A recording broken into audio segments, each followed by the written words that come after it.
नमस्कार, news India में आप सबका स्वागत है। मैं हूं आपके साथ प्रीति सिंह। चलिए बुलेटिन की शुरुआत करते हैं और खबरों पर विस्तार से चर्चा करते हैं। हाल ही में बनाए गए 3 विवादित कृषि कानूनों की संवैधानिक वैधता को चुनौती देने वाली कई याचिकाओं पर उच्चतम न्यायालय ने सोमवार को केंद्र सरकार को नोटिस जारी कर उसकी प्रतिक्रिया मांगी है। प्रधान न्यायाधीश एस.के. बोबडे की अध्यक्षता वाली पीठ ने केंद्र से 4 हफ्तों के अंदर नोटिस कर जवाब मांगा है। 3 कानून को राष्ट्रपति रामनाथ कोविंद की मंजूरी मिलने के बाद में ये 27 सितंबर को प्रभावी हुए थे। पीठ राष्ट्रीय जनता दल के राज्यसभा सदस्य मनोज झा, केरल से कांग्रेस के लोकसभा सांसद टी.एन. प्रतापन और तमिलनाडु से द्रमुक के राज्यसभा सदस्य तिरुचि शिवा और राकेश वैष्णव की तरफ से दायर याचिकाओं पर सुनवाई कर रही थी।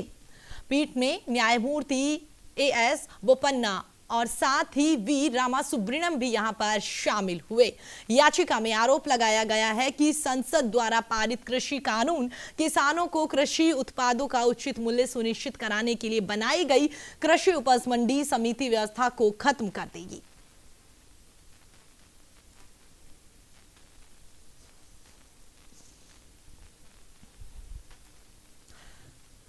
तो हम आपको बता दें, केंद्र सरकार जो किसानों के लिए 3 बिल लेकर आई है, उसके बाद से ही लगातार विपक्ष की ओर से सरकार को घेरने की कोशिश की जा रही है।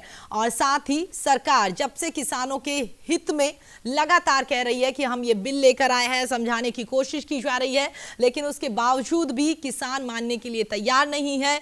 देश के तमाम राज्य ऐसे हैं जहां पर आज भी किसान लगातार धरना प्रदर्शन कर रहे हैं, सरकार के खिलाफ नारेबाजी की जा रही है और किसानों का साथ दे रहे हैं तमाम विपक्षी पार्टियों के नेता। तो आपको बता दें, जिस तरीके से जब से सरकार इस कानून को लेकर आई है, तब से ही लगातार इसका विरोध प्रदर्शन शुरू हो गया है। पहले किसानों की ओर से इसका विरोध प्रदर्शन किया गया, फिर प्रमुख विपक्षी पार्टी कांग्रेस की ओर से विरोध प्रदर्शन किया गया और उसके बाद में अब तमाम विपक्षी पार्टियों के दिग्गज नेता हैं जो लगातार सरकार को घेरने की कोशिश करते हैं। इस बिल को लेकर जो ये कानून बनाया गया है किसानों के लिए, इसको लेकर लगातार सरकार पर हमलावर होते हुए भी नजर आ रहे हैं और उसी को लेकर आज सुनवाई हुई।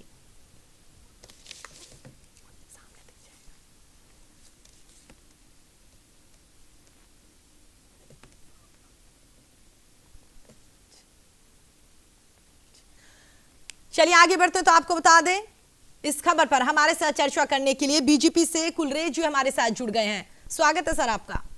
नमस्कार। जिस तरीके से अभी सरकार जो ये लगातार कह रही है कि हम जो 3 बिल लेकर आए हैं वो किसानों के हित में हैं, लेकिन तमाम विपक्षी पार्टियां और किसान जो हैं वो सड़कों पर उतरे हुए हैं और अब तो सुप्रीम कोर्ट की ओर से भी सरकार को कहा गया है कि वो 4 हफ्तों में जवाब दे। अब आगे क्या कुछ कार्रवाई रहेगी? नहीं, बिल्कुल सही कह रहे हैं आप कि सर्वोच्च न्यायालय की तरफ से 4 हफ्ते में उत्तर मांगा गया है, वो उत्तर दिया जाएगा। जहाँ तक आप बात कर रहे हैं कि सभी विपक्षी दल और जहाँ किसानों की बात कर रहे हैं, तो देखिए आप ये भी फिनोमिना समझिए कि प्रमुखता से जो आंदोलन तथा कथित आंदोलन चल रहा है वो पंजाब में चल रहा है, वो कुछ हद तक हरियाणा में है। उसके अलावा हिंदुस्तान बहुत बड़ा है। यदि किसान सच में एंटी बिल होते तो पूरे हिंदुस्तान में यह फिनोमिना दिखता। इसका मतलब आप समझिए, इसका मतलब यह है कि कुछ पार्टी विशेष जो है उसको बूस्टअप कर रही है, तो ये पॉलिटिकल आंदोलन है, ना कि किसानों का आंदोलन है। जहां तक आप बोल रहे हैं कि सर्वोच्च न्यायालय ने जो नोटिस दिया है, तो सर्वोच्च न्यायालय में यदि ऑपोजिशन के सांसद यदि जाते हैं तो डेफिनेटली सर्वोच्च न्यायालय सुनेगा। और सुनने की प्रक्रिया का अंग होता है कि नोटिस जारी करना और एक चिन्हित समय अवधि के अंदर उत्तर मांगना, तो वही किया है और सरकार जवाब देगी, मुझे अपेक्षा है, क्योंकि सरकार की नीयत पवित्र है, पावन नीयत है और रिफॉर्म इसीलिए पावन नीयत के साथ लाया गया है। तो मुझे पूरी उम्मीद है कि माननीय सर्वोच्च न्यायालय समझेगा उसको। जी, लेकिन सवाल गुलरेज जी ये उठता है ना कि जिस तरीके से लगातार किसान सड़कों पर उतरे हुए हैं, भारतीय जनता पार्टी के तमाम नेता आप भी ये कह रहे हैं कि किसानों का आंदोलन नहीं है, बल्कि विपक्षी पार्टियां जो हैं वो अपना राजनीतिक हित साधने के लिए लगातार ये प्रदर्शन कर रही है। लेकिन अब सवाल ये है कि इससे पूरे देश में स्थिति तो बिगड़ रही है ना। कोरोना काल वैसे चल रहा है, सड़कों पर लोग उतरे हुए हैं, उसमें किसान भी कुछ हद तक शामिल है। तो क्या लगता है कि इसी तरीके से कब तक चलता रहेगा? और अब जो आप लोग सुप्रीम कोर्ट को हल्फनामा देंगे, वही हल्फनामा अगर आप विपक्ष और किसानों को दे देते तो आपको नहीं लगता ये आंदोलन नहीं होता? देखिए, अभी इसका लिटमस टेस्ट हो जाएगा। लिटमस टेस्ट कैसे होगा कि यदि ये आंदोलन बंद हो जाता है, जब तक के 4 हफ्ते के अंदर, जब तक हम अर्थात केंद्र सरकार अपना जवाब दाखिल नहीं करती सर्वोच्च न्यायालय में, तो इसका मतलब ये नेचुरल है और किसानों का है। और यदि ऑपोजिशन द्वारा प्रेरित किया हुआ मूवमेंट है तो वो सर्वोच्च न्यायालय की बात को भी नहीं समझा कि अब तो जो गेंद है वो तो सर्वोच्च न्यायालय के पाले में है, और सर्वोच्च न्यायालय पर तो सबका विश्वास होता ही है। तो यदि किसानों का मूवमेंट है तो ये बंद हो जाना चाहिए। यदि ऑपोजिशन, लेकिन सर बात ये है ना कि हर छोटी छोटी बात अगर सुप्रीम कोर्ट के पास जाने के लिए चली जाएगी तो फिर सरकारें क्या करेगी? सरकारें के पास भी तो कुछ रिस्पॉन्सिबिलिटी है, सरकार को भी तो काम करना चाहिए। दोबारा आपके पास लौटूंगी, इसलिए आपको बता दूं कि अभी से हमारे साथ कांग्रेस के प्रवक्ता के मिश्रा जी हमारे साथ जुड़ गए हैं। स्वागत है के मिश्रा जी आपका। जी थैंक यू। जी मिश्रा जी, मेरे साथ बीजेपी से गुलरेज जी जुड़े हुए हैं। उनसे अभी मैंने सवाल किया तो उन्होंने कहा कि ठीक है, सुप्रीम कोर्ट में अभी ये बात पहुंच गई है तो हमारी ओर से हल्फनामा दिया जाएगा और उन्हें पूरी उम्मीद है कि इस बात को सुप्रीम कोर्ट भी मानेगा। लेकिन अब सवाल ये उठता है, उन्होंने ये भी कहा है कि किसान नहीं, जो तमाम विपक्षी पार्टियां हैं वो सरकार के खिलाफ सड़कों पर उतरी हुई है। देखिए, वो गुलरेज जी हमारे मित्र हैं, मगर इन दिनों देश में एक परंपरा सी बन गई है कि चाहे हाथरस का मामला हो या किसानों के आंदोलन का मामला हो, जब सरकार कोई गंभीर या कानूनी व्यवस्था का मामला हो, सरकार जब गंभीर मुद्दों पर घिरती नजर आती है तो उसको टर्न कर देती कि इसमें विपक्ष शामिल है, इसमें आईएसआई शामिल है, इसमें नक्सली शामिल है, इसमें विदेशी फंडिंग शामिल है, ताकि ऐसे मुद्दे को टर्न कैसे किया जाए तात्कालिक तौर पर। तो भाजपा और संघ परिवार को इसमें महारत हासिल है। आज यदि विपक्ष का आरोप लगाया जा रहा है कि विपक्ष इसमें शामिल है, तो आप बताइएगा कि उस राज्य की जनता ही सड़क पर आ रही है, कोई और विपक्ष अलग से पैदा थोड़ी होता है। यदि जनता उस विपक्ष की बात को मान रही है और जनता सड़क पर आ रही है, अपने हितों के लिए आ रही है, वो कोई अपराध करने के लिए थोड़ी आ रही है। तो जो चीजें सरकार को शर्मसार कर रही हैं, उसका विपक्ष के नाम पर या तो फिर आप विपक्ष को पूरी तरह कुचल दीजिए बुलडोजर से। कहने का मतलब यह है कि सरकार जो ये 3 कानून लेकर आई है, इसको लेकर किसान जो सड़कों पर उतरे हुए हैं, उनका सही ढंग से जवाब जो है वो सरकार के पास नहीं है, इसलिए वो विपक्ष पर सारी बातें ढोल देती है। तौर पर नहीं, हम तो आपसे निवेदन करना चाहेंगे ना कि या तो आप विपक्ष को बुलडोजर से कुचल दीजिए, विपक्ष नाम ही खत्म हो जाए देश में। ठीक है जी गुलरेज जी। नहीं मिश्रा जी हमारे बड़े भाई हैं और सैद्धांतिक रूप से मैं इनकी बात को गलत ठहराऊंगा, इसलिए ठहराऊंगा क्योंकि मिश्रा जी बैठे हैं भोपाल में। मैं माननीय मिश्रा जी से यही पूछूंगा कि मध्य प्रदेश में जहां आप बैठे हैं और जहां के प्रवक्ता है प्रदेश कांग्रेस कमेटी के, वहां पर क्या किसान आंदोलन कर रहा है? नहीं कर रहा है। यह दर्शाता है कि पंजाब की जो आपकी सरकार है अकाली दल के साथ मिलकर ये सब गेम प्लान के साथ कर रही है, इसके अलावा कुछ भी नहीं है।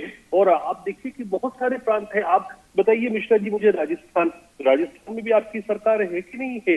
देखिए वहां पर आपको अकाली जैसा कोई पार्टनर नहीं मिला जिसकी कुछ ग्राउंड पे प्रेजेंस को, तो आप वहां पर भी नहीं कर पा रहे। केवल आप अकाली के साथ मिलकर यदि पंजाब में कर रहे हैं तो उसको नेशनल मूवमेंट मत बताएं, आपका पॉलिटिकल मूवमेंट। जी गुलरेज जी, एक सवाल मेरा आपसे ये है कि अभी जो जिस तरीके से आप संतुष्ट है इस बात को लेकर कि किसानों के हित में ही ये तीनों बिल है, और इस संतुष्टि के साथ ही अब आप सुप्रीम कोर्ट में अपना हल्फनामा भी दाखिल करेंगे जो सुप्रीम कोर्ट की ओर से जवाब मांगा गया है, आपको ये नहीं लगता कि वो हल्फनामा जो आप सुप्रीम कोर्ट में देंगे वही बातें अगर आप विपक्ष को और किसानों को आसानी से समझा देते तो ये मामला खत्म हो जाता, सुप्रीम कोर्ट जाने की नौबत ही नहीं आती? नहीं, मैं मानता हूं कि हम पंजाब में कहीं ना कहीं पॉलिटिकली इतने सक्सेसफुल नहीं हो पाए संदेश को नीचे तक ले जाने में। बाकी पूरे देश में तो कर लिया। अब उसके पीछे बहुत सारे कारण है जो मैं आपको डिस्कस नहीं करना चाहूंगा। अकाली और इनका जो कॉम्बिनेशन किस तरह से वहां काम कर रहा है, क्या कर रहा है, वो आप अपने जो आपके सिंगर होंगे उनसे मालूम करना, मालूम पड़ जाएगा आपको उसके विषय में भी। तो हो सकता है कि पॉलिटिकली हम परकोलेट नहीं कर पाए पंजाब विशेष में इस मैसेज के साथ, लेकिन बाकी हिंदुस्तान में कुछ भी नहीं हो रहा है। इस बात का द्योतक है कि हम लोगों ने मैसेज दिया है हमारा और लोगों ने एक्सेप्ट किया है। ठीक है। के मिश्रा जी, आपको क्या लगता है, जिस तरीके से बीजेपी से हमारे साथ गुलरेज जी जुड़े हुए हैं, उन्होंने कहा और तमाम बीजेपी के बड़े नेता हैं वो लगातार कह रहे हैं कि हमें इस बात की पूरी संतुष्टि है कि जो बिल हम लेके आए हैं वो किसानों के हित में है और सुप्रीम कोर्ट में हल्फनामा हम अपना दे देंगे और उसके बाद में सुप्रीम कोर्ट भी कहीं ना कहीं हल्फनामे अगर सही होंगे तो हमारे पक्ष में फैसला सुनाएंगे। क्या लगता है, मामला सुप्रीम कोर्ट में पहुंच गया है, क्या कुछ उम्मीद करते हैं आप कि अब आगे क्या फैसला आ सकता है? देखिएगा, गुलरेज जी अपनी ही बातों में उलझ गए जी। गुलरेज जी ने कहा कि मैं मध्य प्रदेश में काम कर रहा हूं कांग्रेस के कार्यकर्ता के बतौर। यदि मध्य प्रदेश में किसानों को आंदोलन नहीं हुआ, आप नहीं कर रहे हैं, तो गुलरेज जी बताइएगा, यदि किसान आंदोलन को हमें करवाना होता तो हम तो बहुत सक्षम थे। चुनाव का दौर था, हम तो उस किसान आंदोलन को करवाने में कोई राजनीतिक रोकियां जैसे आप लोग हम पे आरोप लगा रहे हैं, हम लोग सेकने में कोई गुरेज नहीं रखते। एक छोटा सा सवाल, अब एक सेकंड मुझे एक और बात, एक मिनट और दे दीजिएगा मुझे, एक सेकंड से कि, और यदि कह रहे हैं कि पंजाब में हमारा अकालियों से मित्रता है, तो गुलरेज जी बताइए कि आपकी कोalition पार्टनर की जो कृषि मंत्री जी उन्होंने इस्तीफा दिया है, तो वो तो अमरिंदर सिंह जी ने नहीं दिलवाया है। ठीक है जी, एक छोटा सा उसमें कांग्रेस तो नहीं आ सकती।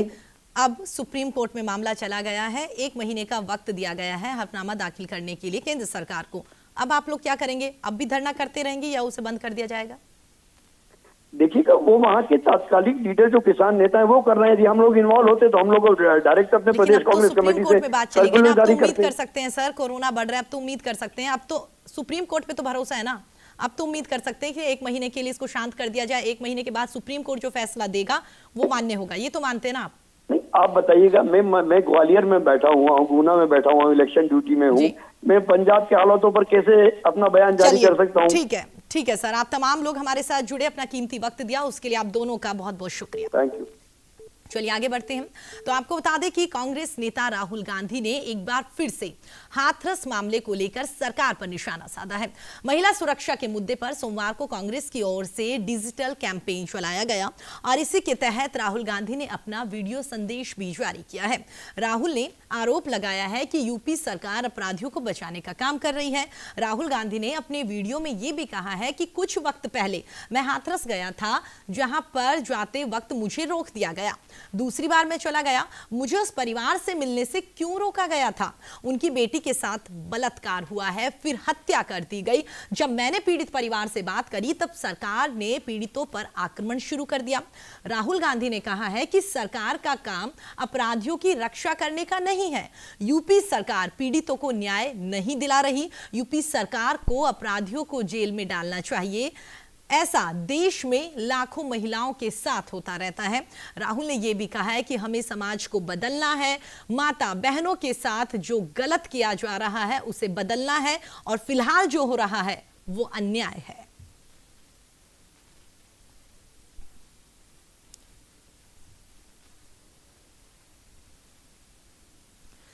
तो हम आपको बता दें, यूपी के हाथरस गैंगरेप का जो मामला है उसके बाद से लगातार सियासत जो है वो गर्माती हुई नजर आ रही है। तमाम पहलू निकलकर लगातार सामने आ रहे हैं। विपक्षी पार्टियां सरकार पर हमलावर होती हुई नजर आ रही है। वहीं अगर कांग्रेस की बात कर ली जाए तो राहुल गांधी की ओर से आज एक वीडियो जारी किया गया है और वीडियो संदेश जारी करते हुए उन्होंने यूपी सरकार पर फिर से हाथरस मामले को लेकर निशाना साधा और साथ ही उन्होंने कहा कि यूपी सरकार जो है वो लगातार अपराधियों का समर्थन कर रही है।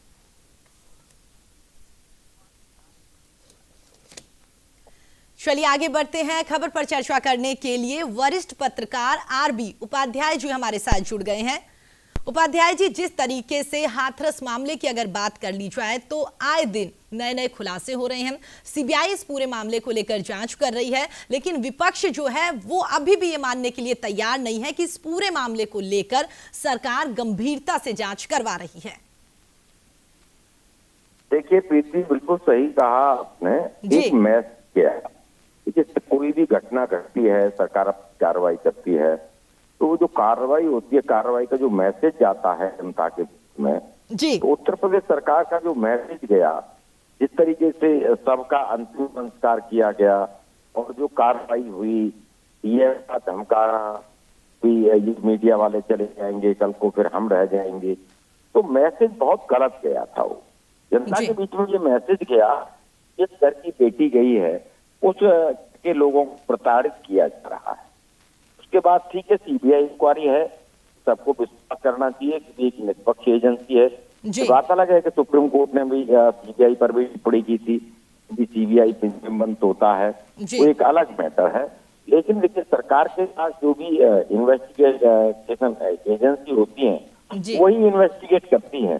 तो हमें पूरी उम्मीद ये रखनी चाहिए कि भाई सीबीआई के हाथ में केस है, कहीं ना कहीं सच्चाई की जीत होगी जी, और सही इन्वेस्टिगेशन होगा जी। और देखिए, विपक्ष है, विपक्ष अपनी जनता के बीच में रखता है, तो राहुल गांधी ने भी अपनी बात रखी है। बिल्कुल। उपाध्याय जी, आपको क्या लगता है कि एक तरीके से देखा जाए, जब से हाथरस गैंगरेप मामला हुआ है तब से तमाम विपक्षी पार्टियां जो हैं वो यूपी सरकार पर हमलावर होती हुई नजर आ रही है। ये बात ठीक है कि विपक्ष का काम है कि वो सरकार को आईना दिखाए, लेकिन अगर कांग्रेस की बात कर ली जाए तो उनके राज्यों में अगर इस तरह की कोई भी घटना होती है उसको लेकर कांग्रेस बिल्कुल तत्परता नहीं दिखाती। तो कहीं ना कहीं मान सकते हैं कि हाथरस मामला जो हुआ है उसमें भी विपक्ष कहीं ना कहीं राजनीति देख रहा है।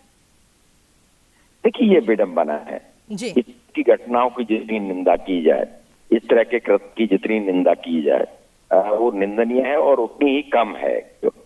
तो हमें इन चीजों को राजनीति से परे रखकर एक स्वस्थ सोच के साथ आगे बढ़ना चाहिए और कोशिश ये करनी चाहिए कि इस तरह की घटना की पुनरावृत्ति पूरे देश में कहीं ना हो। ये विडंबना है कि मान लीजिए राजस्थान में रेप होता है तो उस पर विपक्षी दल नहीं बोलेगा या उस पर कोई बिल्कुल। और ये और कहा जाता है उपाध्याय जी कि राजस्थान में तो ज्यादा रेप केस हो रहे हैं, यूपी में नहीं हो रहे। तो यानी कि एक तरीके से जो है वो एक दूसरे के कार्यकाल को लेकर ये नहीं सोचते कि वाकई इस तरह की घटना बिल्कुल नहीं होनी चाहिए, सिर्फ आकलन करते रहते हैं कि तुम्हारा कार्यकाल था तब इस तरह की घटनाएं हुई और हमारा कार्यकाल है तो यहाँ पर इस तरह की घटनाएं हुई। देखिए, ये बिल्कुल एक विचारणीय प्रश्न है कि जो राजनीतिक लोग हैं वो किस तरीके से इसको जस्टिफाई कोशिश कर रहे हैं। आपके भी पहले होते थे तो आज हो रहे हैं। अरे भी सरकारें होती किस लिए है? सरकारें इसलिए होती हैं कि इस तरह की जो निंदनीय घटनाएं हैं वो बिल्कुल ना हो और उन पर एक पूर्ण विराम लगे। और मैं देख रहा हूँ कि जो पुनरावृत्ति हो रही है घटनाओं की, उसके पीछे भी यही कारण है। चलिए उपाध्याय जी, मुझे आपको बीच में रोकना पड़ेगा। आप हमारे साथ जुड़े और हमारे साथ चर्चा करें, उसके लिए आपका बहुत बहुत धन्यवाद। तो